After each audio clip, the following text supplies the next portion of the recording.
Welcome to Let Me Fix This. Enjoy the video.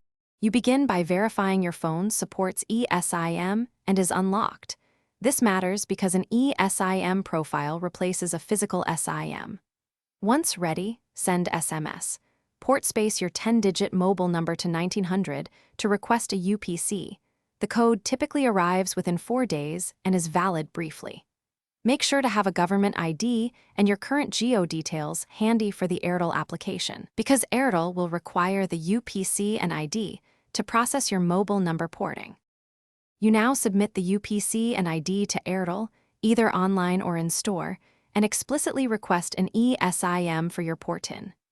Airtel will schedule a port date and send a confirmation SMS. They typically also provide the ESIM QR code or activation link by email or SMS once the port is approved. Keep that QR saved securely. Make sure not to scan or activate the Airtel ESIM until the scheduled port date. Activating early can cause service conflicts. On the scheduled port day, open your phone settings, go to cellular or mobile, choose Add Cellular Plan, and scan the Airtel ESIM QR. Follow on-screen prompts and select the new plan as primary or secondary per your preference. Once activated, wait for the network swap to complete. Make test calls, SMS, and data to confirm service. If activation fails, restart the phone, rescan the QR, and confirm the UPC and port date with Airtel.